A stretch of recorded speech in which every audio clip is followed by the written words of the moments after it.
Thank you for organizing this conference. A little bit about myself and my relation to the topic of apostasy, skepticism, and atheism in the Muslim and Arab world.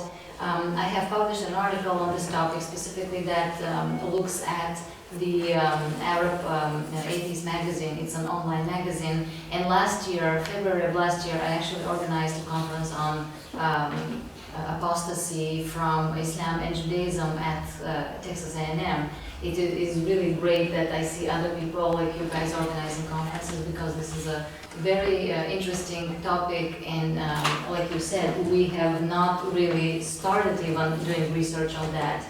I am also very grateful to the American Council of Learned Societies, who gave me a one-year fellowship for starting this coming fall to write a book on Arab atheists, which is a tremendous acknowledgement how important this topic is. Today I'll be speaking about Muhammad Shukri and his own way in which he distinguished himself from Islam, and how that was done through literary devices, so we can compare it to other ways in which people distinguish themselves. Muhammad Shukri, Resisting Ideological Appropriation and the Poetics of Apostasy. Muhammad Shukri has been infamous for his autobiography, For Bread Alone, variously interpreted as pornography, an indictment on classicism, or a soliloquy on Moroccan nationalism, but not for the atheist framework that underlies this remarkable work. In fact, his atheist beliefs have been largely unknown to the public and ignored by those close to the Moroccan literary and cultural scene. One of the few times when his admission of atheism has been documented in his interview with Ludmila Bibel, published in Spitting Image number 2.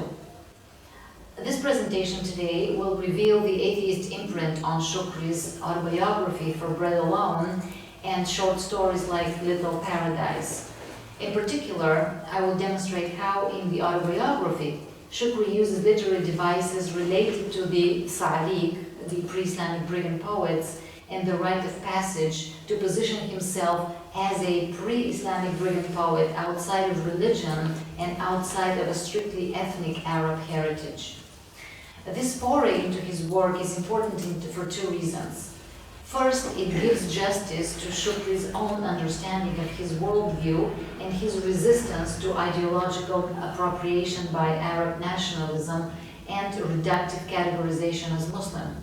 Second, it shows the evolution in the public proclamation of apostasy, al-jahr bil-ilhad, from a subtler poetic form in Shukri's case to the open public apostasy that atheists in North African and other Arab majority countries have begun practicing since the 2011 uprisings. This new phase in ex-Muslim apostasy is part and parcel of a new phase in the relationship between majorities and minorities in these countries, where minorities traded the older tactics of neo-millet protection in exchange for invisibility with the new strategy of politics of recognition and essentially the politics of accommodation through a demand for human rights. In the short story Little Paradise, which was published in 1971, 2 years before Shukri's autobiography appeared, Shukri is a lot more explicit about his views of religion. I'm going to read a short excerpt from this story and basically comment on it. So this is a story at the gates of paradise, which he calls the Little Paradise, and the story starts with this: sign on Little Paradise's gates, I don't think, therefore I exist. The God of the paradise is kicking you out of his paradise because you think and dream. This is the Haris, or the guard of the paradise, telling one woman. So the God of the paradise, she responds, gets angry at those who think and dream. They don't think. Now this is in reference to the people in paradise. Basically, it's no longer the conversation, but they don't think, they don't read nor write, they don't dream nor hurt, They don't worry nor get confused. They are sure. Woe to him who's the only one to think and dream in this little paradise. The guard asks the woman who's being kicked out, why doesn't that young man go back with you, her friend? Don't you know that it is a sin for a male to remain here with no female? So she responds, I've had bad luck since I came to this paradise. And they respond, the guard responds, we're sorry, go to the world of misery.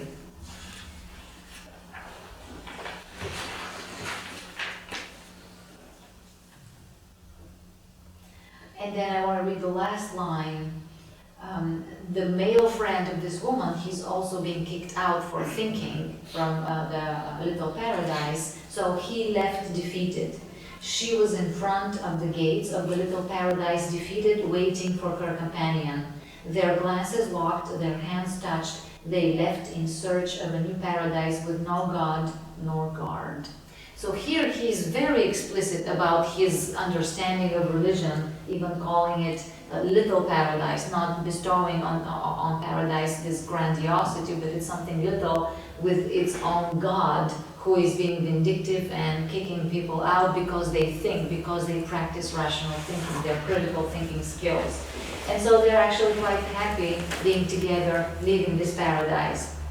This is not so in the autobiography, which is more widely known. The story is one in a collection of stories, but he became famous with his autobiography. And so basically the autobiography is his message to the world, his own identity portrayed, which was an atheist Amazigh in Morocco, from Morocco.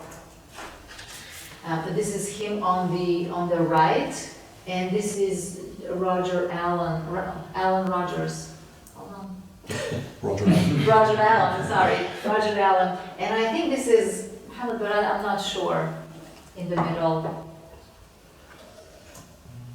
So, Muhammad Shukri was born in 1935 in Ain Shikr, and this is an Amazigh village in the Rif Mountains of Morocco.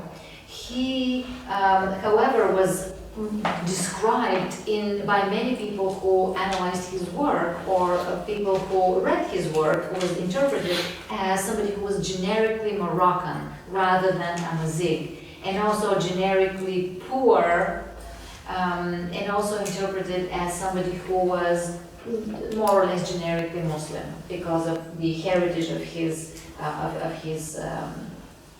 own, I guess, a place of birth. In other words, we see him being interpreted through an ethnically blind reading and also through a religio-normative reading.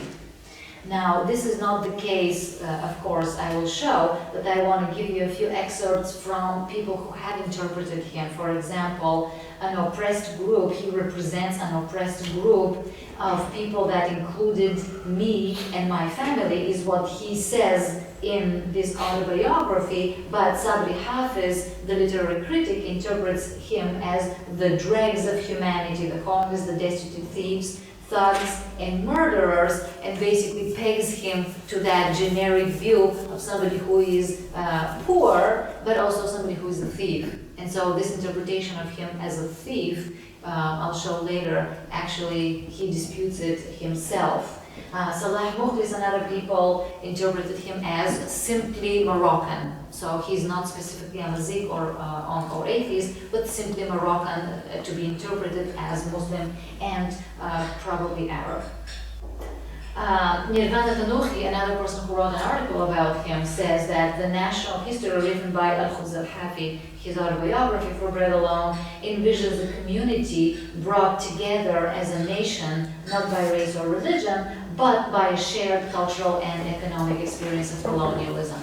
So here she sees him as a nationalist, as kind of a typical nationalist on par with Arab Moroccan nationalists, basically having the exact same desires, the exact same intentions, and so on and so forth.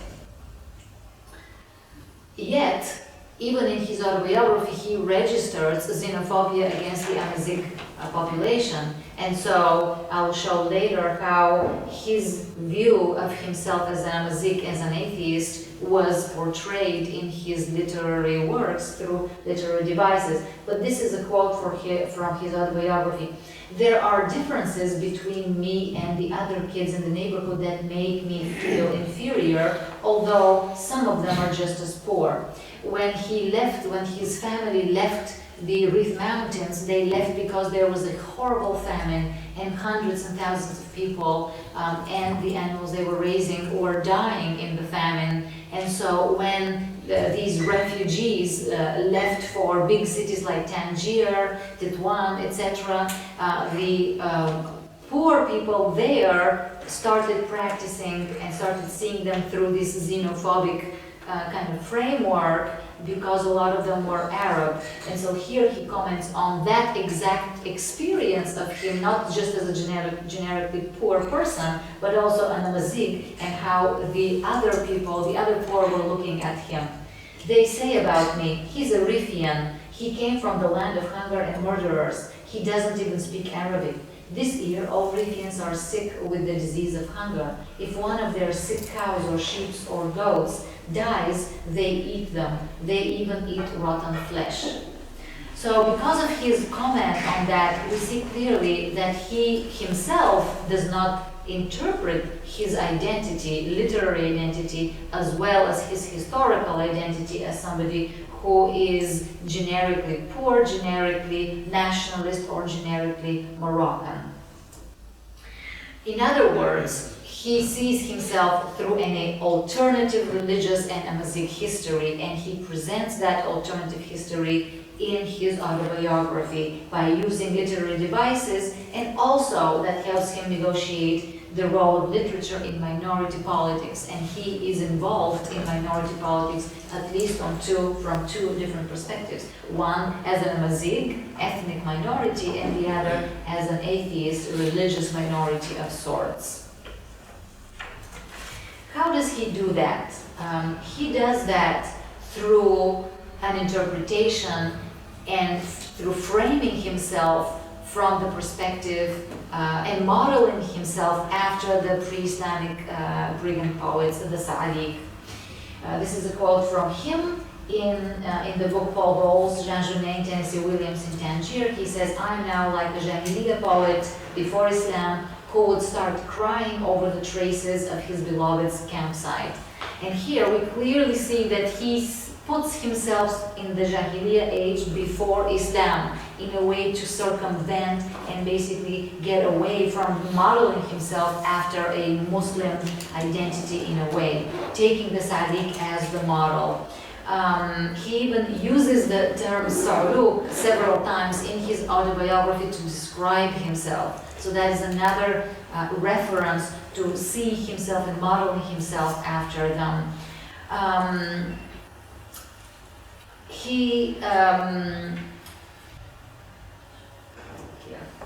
There are many axes that through which he compares himself to Sa'alik and builds an identity that is modeled after the Sa'alik.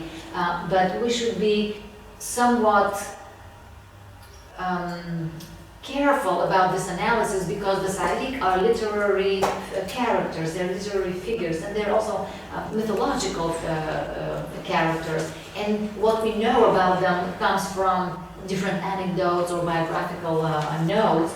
We know a lot about the historical Shukri. So given that, I still would like to see where are these axes that are common between the two, to show you how he positions himself before Islam and outside of the Arab ethnic heritage. One of these axes comes from the Blood Vengeance Ode. This is a traditional ode in which somebody, a younger relative, avenges or vows to avenge the slain relative of his, and he goes to a place, to a liminal state where he abstains from alcohol, from eating meat or rich food, from having sex, and etc., until he has spilled the blood of the enemy and avenged that relative, after which there is a big feast and he reintegrates into society. So he's out of society and then he reintegrates. The Salik, the original Salik, they perverted the blood vengeance ode because they themselves were the victims rather than the slain dead relative. They were kicked out of their tribe either because they insisted that the tribe avenge their relative and the tribe didn't want to do that, or because they were black, or because their mothers were black, or because their mothers were slaves. And so they were basically disowned and disavowed by their fathers. So they are both the victims and the avengers of their own suffering.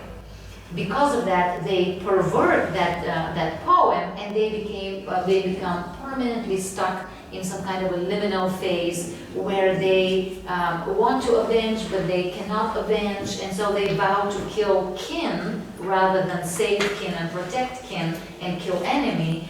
They also don't observe abstention. They are so poor and so hungry all the time that becomes not just a phase, but it becomes a permanent state in their life. For instance, Ashanfara, the famous Sarluk, he vows to kill 100 members of his own tribe, of his own kin, because he was kicked out.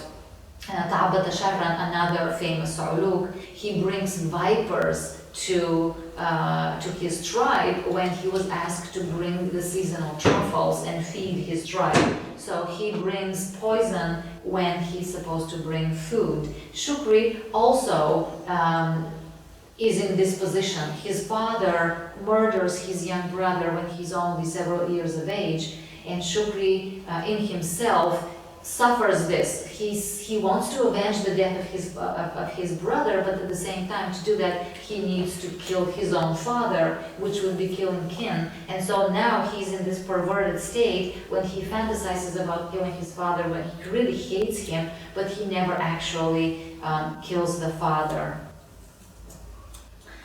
In the traditional blood vengeance ode, blood and food cannot be mixed, or poison and food cannot be mixed. The Abad Sharan, like I said, actually mixes that, and Shukri does the same thing. He models himself after the Sa'alik.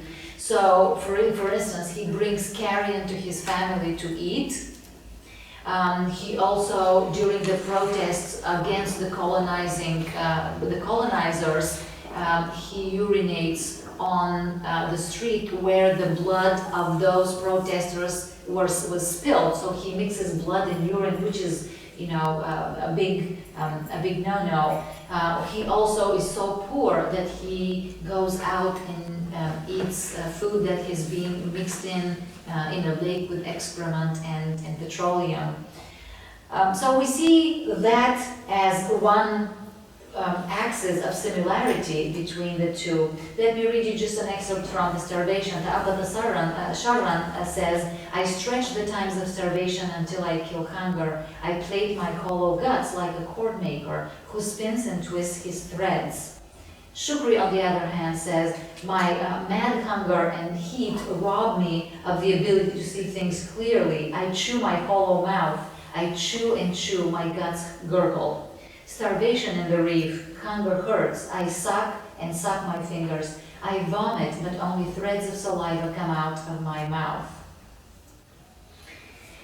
Another axis is when the sex that they practice, not only do they practice a lot of sex during that phase of abstention, of abstinence, but also the sex they practice is not sex for procreation, which is what is communally sanctioned. So that is the perversion after which Shukri himself models. So here's an example with the Abad Sharan who has sex with the ghoul. "I met the ghoul racing through the desert, through the flat and arid wasteland. I lay upon her." I think I'm going to read like that. "Two eyes and a hideous head, a cat's head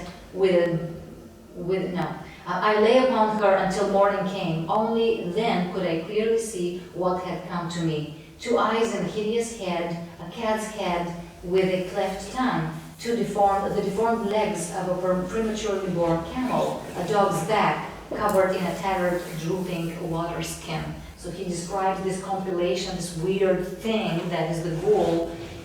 And look how Shukri describes a scene, which is very similar. This is the scene with the tree woman. So he imagines that that this is a woman. He puts 2 oranges for the breasts, and he puts apples and oranges between the legs. Here in the movie, this is the movie after his autobiography, they actually put a pair of panties, but in his book, it's apples or oranges. And so he sometimes has sex with this kind of tree woman, and like the ghoul, it's a weird combination of tree, food, and imagination. It could be all 3 at the same time, or it could be one of them. It's like it's a very weird representation of the same non-procreative sex that he has. Often he has sex with prostitutes, which is again another perversion of this communally sanctioned sex. And then another, there are many other axes that we can show from his autobiography, but here I just want to mention that just like the Salik, he wants to be both permanently liminal, a social pariah, but at the same time he wants to be a literary paragon, because the Salik, despite the fact that they were liminal during their time, or permanently liminal as Susan Stetkevich calls them, they actually have been accepted as literary figures. They have been accepted as the ideals of Arab poetry. And this is what Michael Cooperson says to them, much to the consternation of high school students who find the language incomprehensible at first sight. The poetry of the Salik remains part of the curriculum in Arab countries, where it is presented as the supreme expression of the virtues of courage and self-reliance. So this is how Shukri also wants to see himself, and he models himself after that. But he models himself specifically after that in order to avoid the kind of the Arab nationalist / Muslim significance of other literary Arab figures. I want to comment in the last couple of slides on how his autobiography has been misinterpreted and maybe continues to be misinterpreted. 3 more minutes, okay.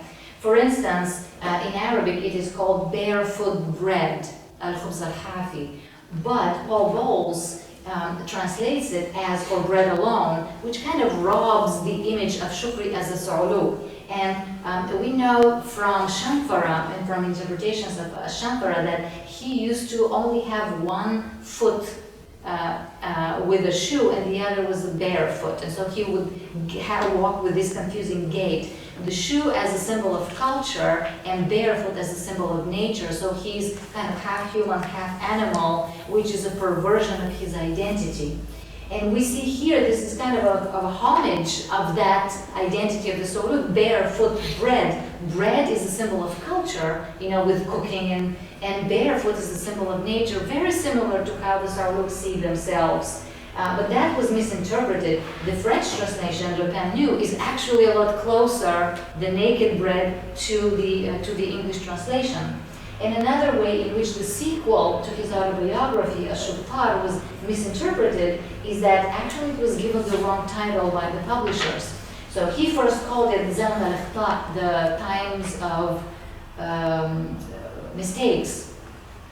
But when it was published by a publisher, and he self kind of publishes some of his work, but when it was published by another publisher, it was published as Shuttar, which means thieves or thugs or streetwise, instead of Salik, which has the political message of somebody who opposes some injustice that was done to them and is at the same time a social paragon, somebody to look up to as literature. And I want to just conclude with a brief remark that Shukri uses subtle yet deep positioning outside Islam and Arab nationalism.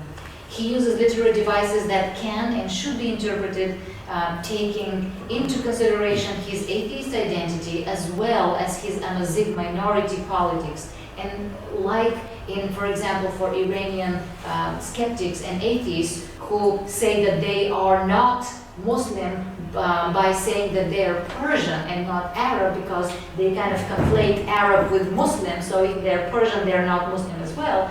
I think something similar goes for Shukri. The interpretation himself as an Amazigh outside of the Arab nationalist heritage, but also as an atheist out of Islam, works in a similar way. So today, there are still those who use subtle devices to achieve an atheist positioning in the Arab world, atheists who don't really share much their real identity, yet others are more public and proud about it. And here, we can explore the influence of the Arab uprisings and the new 20th century Arab realities on shaping a new generational attitude toward religious normativity, and figure out how that affects Arab majority countries and their diasporas. Thank you. Okay, so first of all, thanks to the organisers. When I read the call for papers for this conference, and its evocation of the lack of scholarship on apostasy from Islam, I was struck by how absent the figure of the ex-Muslim is from my own research, which explores literary and filmic representations of Islamophobia in France. And this paper is really an attempt to think through that absence, and we'll welcome any feedback on it. It's very much a work in progress. It quickly became apparent to me that part of why ex-Muslims are largely absent from my work is simply that while there are numerous prominent Francophone ex-Muslims, I can think of few high-profile French ones. None of the ex-Muslims mentioned in the materials for this conference, for example, are actually French.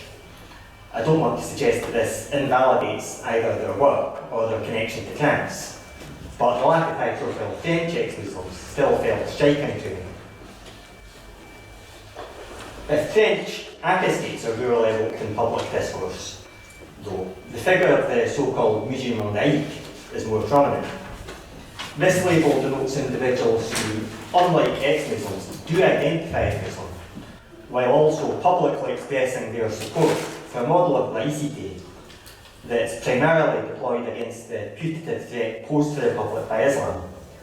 I'll assume that most of us are familiar with laicity and the ongoing debates over its application, although I know that we've got a paper on that tomorrow, which I'm looking forward to. Where was it?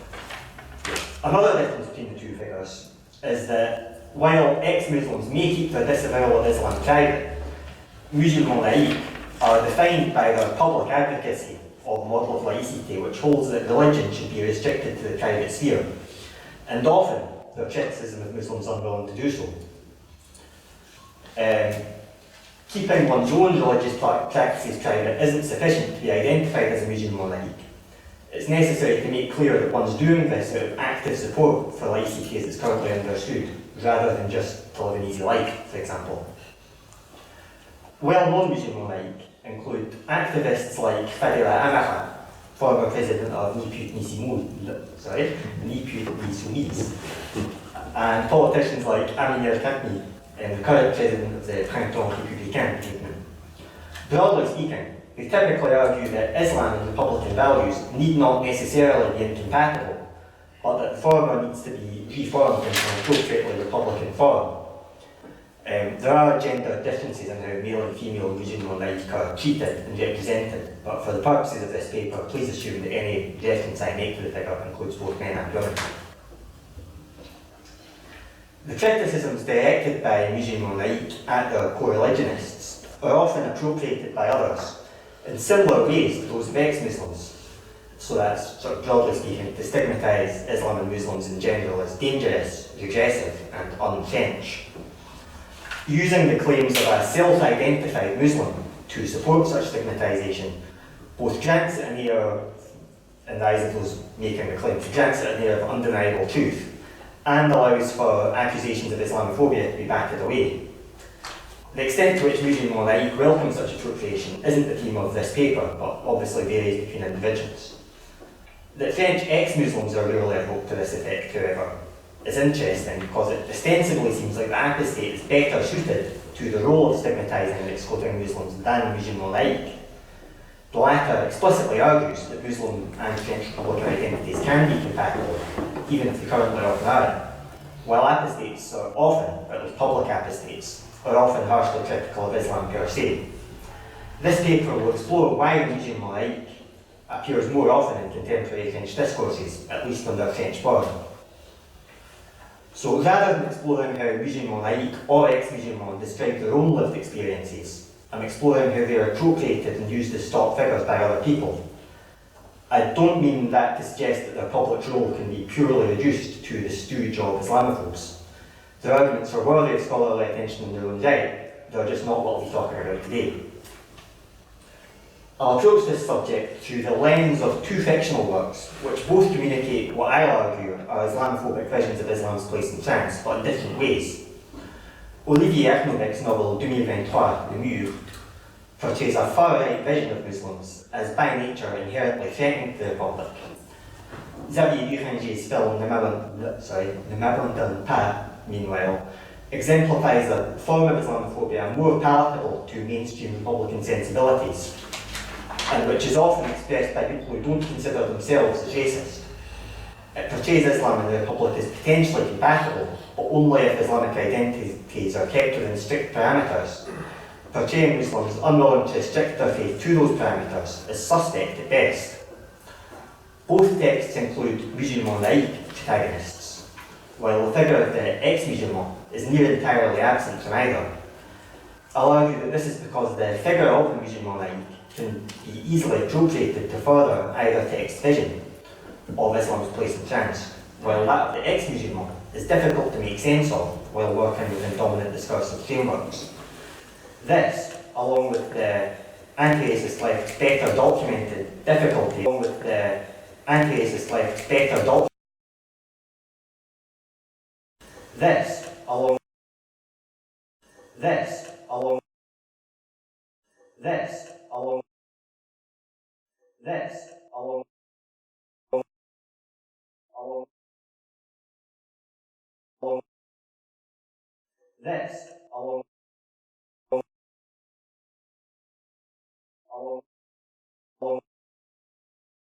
This,